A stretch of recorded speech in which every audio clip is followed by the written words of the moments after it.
Zelensky जो दो ताकतवर मुल्कों के बीच फंस गया है। रूस ताबड़तोड़ हमले कर रहा है और अमेरिका भी नया प्लान एक्टिवेट कर रहा है। इधर यूक्रेन में पुतिन लगातार बड़े हमले कर रहा है। ज़ेलेंस्की के मुल्क को जमींदोज कर रहा है और अपनी ताकत से दुश्मनों को बता रहा है कि किसी को भी बख्शा नहीं जाएगा। यूक्रेन की मदद करने वाले हर मुल्क से हिसाब चुकता किया जाएगा। रूस के डोनबास पर फाइनल कब्जे के लिए रशिया ने घातक हमला किया है। रूस चाहता है कि डोनबास को वैसे ही आजाद करा लिया जाए जैसे क्रीमिया को कराया था। इसके साथ ही मारियोपोल पर भी भीषण हमला किया। रूस की मिसाइलों ने कीव और खार्किव को पूरी तरह से तबाह कर दिया। ल्वीव पर रूस ने रॉकेट और मिसाइलों की बारिश कर दी, पूरे यूक्रेन को लाशों से पाट दिया। पुतिन की एक इशारे पर किंजल मिसाइलों ने यूक्रेन को तहस नहस कर दिया। किंजल हाइपरसोनिक मिसाइल है जो आवाज से 10 गुना ज्यादा तेज गति से चलती है। ये मिसाइल 2000 किलोमीटर तक घातक वार कर सकती है। किंजल मिसाइल 500 किलो टन के परमाणु पेलोड को ले जाने में सक्षम है।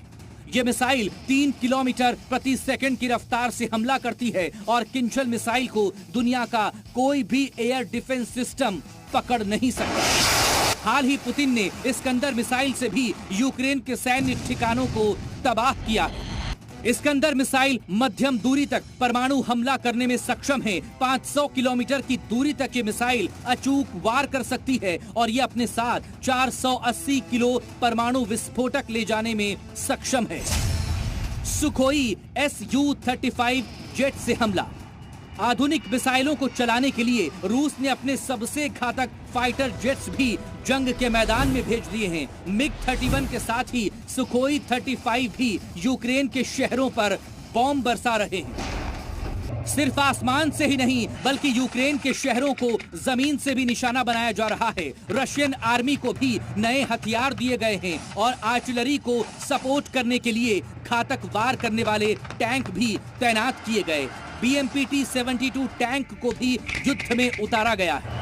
ये खतरनाक टैंक दुश्मन पर गोले बरसाने के साथ ही दुश्मन के हेलीकॉप्टर और फाइटर जेट्स को गिराने की ताकत रखता है। इस टैंक पर 130 mm के एटाका 30 मिसाइल लॉन्चर लगे हुए हैं। साथ ही इसमें 30 mm 2A-42 ऑटो तोप भी लगी हुई है। इसके अलावा इस टैंक पर 30 mm G-17 ग्रेनेड लॉन्चर और एक मशीन गन भी लगी हुई है। टैंक के साथ ही रूस ने अपनी सबसे घातक तोप को भी युद्ध के मैदान में भेज दिया है। परमाणु बॉम्ब दागने की ताकत रखने वाली ये तोप दुश्मनों का काल बन रही है। 2S7 पायन तोप दुश्मनों को मौत के घाट उतार रही है।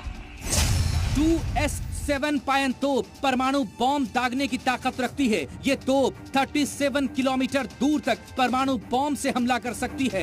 यही कारण है कि इस तोप को दुनिया की सबसे विध्वंसक तोप माना जाता है। यानी पुतिन अब पूरी तैयारी कर चुके हैं कि ज़ेलेंस्की को खत्म कर देना है, उसकी सेना को पूरी तरह तहस नहस कर डालना है।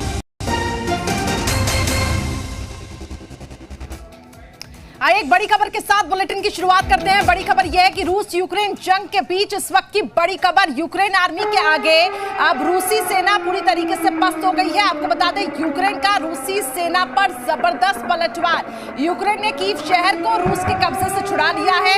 रूस यूक्रेन के बीच आज युद्ध का 39वां दिन और देखिए किस तरीके से यूक्रेनी सेना जो है वो यहाँ पे मुंहतोड़ जवाब दे रही है रूसी सेना को। और यही एक वजह कि यूक्रेन का एक बहुत बड़ा शहर कीव जिसको रूस के कब्जे से छुड़ा लिया गया है। इस वक्त की बड़ी खबर आपको बता रही है, हर तरफ तबाही का मंजर यूक्रेन में देखने को मिल रहा है, लेकिन इन सब के बीच यूक्रेनी सैनिक यहां पर मुंहतोड़ जवाब दे रहे हैं और रूसी सेना को बैकफुट पर लाने की पूरी कोशिश कर रहे हैं।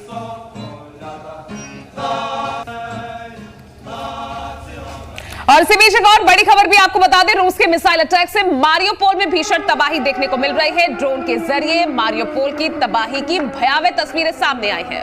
साथ ही आपको बता दें रूसी आर्मी के हमले से मारियोपोल में चारों तरफ बर्बादी देखी जा रही है। रूसी मिसाइल अटैक से मारियोपोल की इमारतें भी खंडहर में तब्दील हो गई हैं। तस्वीरें भी आपके सामने हैं, किस तरह से देखिए पूरा शहर, मारियोपोल शहर है ये, और किस तरह से मिसाइल अटैक के बाद पूरा शहर खंडहर की तरह नजर आ रहा है। एक के बाद एक रिहायशी इलाकों को रूस ने पहले अपने निशाने पर लिया।